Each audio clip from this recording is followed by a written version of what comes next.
गोड्डा की सड़कों पर हजारों युवा जो है आज आक्रोश प्रदर्शन यहाँ पर निकाले हुए हैं। देख सकते हैं कि किस तरह हजारों युवा यहाँ पर मौजूद हैं। नीट पेपर लीक मामले को लेकर जो है आज यहाँ पर हजारों युवा यहाँ पर निकले हुए हैं। हमारे साथ जो है उदय भानु जी यहाँ पर देख सकते हैं, सीएलपी लीडर वो भी मौजूद है और हजारों युवा यहाँ पर मौजूद है। और आपको बता दें कि गोड्डा की सड़कों पर देखिए किस तरीके से प्रदेश आज भारत का युवा सड़कों में आ चुका है साहब। आज भारत का युवा सड़कों में आके हल्ला बोल रहा है और कह रहा है कि धर्मेंद्र प्रधान को इस्तीफा देना पड़ेगा, नहीं तो हम संघर्ष करते रहेंगे, सरकार के खिलाफ विद्रोह करेंगे, शांतिपूर्वक प्रोटेस्ट पूरे देश भर में करेंगे। और एक बात आपको मैं बताना चाहता हूँ साथियों, जब देश का युवा सड़कों में आ जाता है ना, जितना मर्जी भुगतान शाह हो, जितना मर्जी बड़ा हिटलर हो, वो टिक नहीं पाएगा। जब युवा मुट्ठी बनाकर एक तरफ सड़कों में आ जाता है और बोलते हैं कि अब तुम्हारी बेइंसाफी हम नहीं सहेंगे, अब ये अत्याचार हम नहीं सहेंगे, अब पेपर लीक माफिया को नहीं चलने देंगे। साथियों, ये बीजेपी की सरकार करप्शन की सरकार है, करप्ट सरकार है। और इन्होंने एक ही काम किया है सरकार में आने के बाद, और वो काम है देश को बेचने का, भारत माता को बेचने का।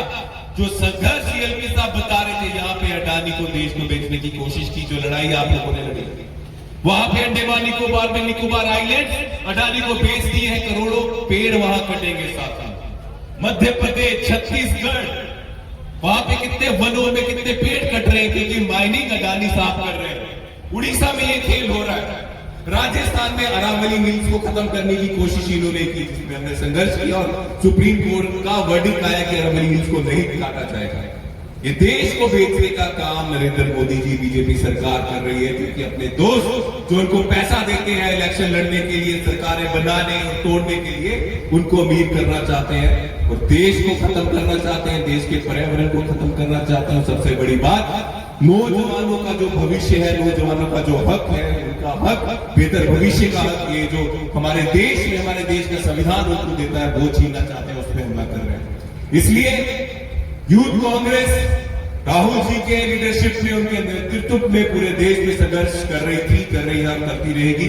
मैं आग्रह सिर्फ आप सबसे भी करूंगा कि आप भी संघर्ष कीजिए इन लुटेरों के खिलाफ, इन करप्ट सरकार के खिलाफ, इन करप्ट बीजेपी के नेताओं के खिलाफ। मैं नहीं कहता कि आप जाकर हल्ला बोलिए, मैं नहीं कहता आप जाकर उनकी गाड़ियों का घेराव कीजिए, लेकिन कम से कम आप सबके पास मोबाइल है, मोबाइल में अपनी एक वीडियो बनाकर कि ये जो पेपर लीक बीजेपी करवा रही है ये सही नहीं है, इसके खिलाफ हम बात रखेंगे, इसके खिलाफ हम करेंगे, ये तो आप कर सकते हैं। कहीं बीजेपी के नेता मिले, बीजेपी का कार्यक्रम हो रहा हो, नहीं लड़ाई करेंगे उनसे। हम गांधी जी को मानने वाले हैं, हम गांधी जी के नक्शे कदम में चलने वाले हैं। कम से कम उनको एक फूल दीजिए और पूछिए कि धर्मेंद्र प्रधान जो पेपर लीक करवा रहा है उसके खिलाफ कार्रवाई क्यों नहीं कर रहे। अगर आप मानसिक रूप से ठीक है तो फिर आप कार्रवाई क्यों नहीं कर रहे। अगर आप देश के छात्रों का, देश के युवाओं का भविष्य चाहते हैं उज्जवल हो, तो आप धर्मेंद्र प्रधान जैसे करप्ट इंसान को, कपटी को, डकैत को हटा क्यों नहीं रहे। ये सवाल आप कीजिए शांतिपूर्ण। क्या आप सब सहमत है कि नहीं, उन्हें इस्तीफा देना चाहिए कि नहीं। एक तो तुमने नौकरी नहीं दिया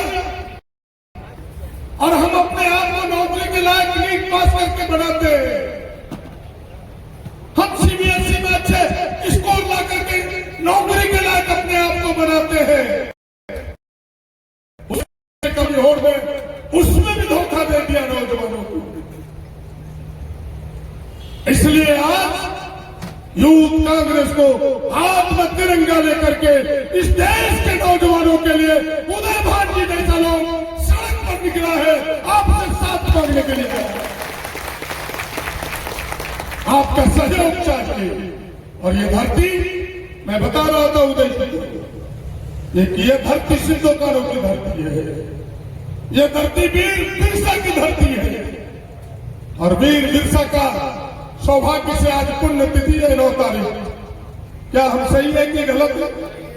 आज उनकी पुण्यतिथि है। एक बार उनको जोहार अर्पित करते हुए, एक बार उनको नमन करते हुए, ये संसार पड़ा के नौजवानों, याद करो जब देश की आजादी की लड़ाई की कहीं चिंगारी नहीं फूटी थी तो 1855 में सिद्धो कानून उस लड़ाई किया था। मैं आपसे कहने के लिए खड़ा हूं, इस बार फिर सरदार बड़ा की धरती ये नौजवान एक बार परिवर्तन का मसाल लेकर के आगे बढ़े उदय खान के नेतृत्व में। ये मैं आपसे कहने के लिए आया हूं, परिवर्तन चाहिए इस देश को।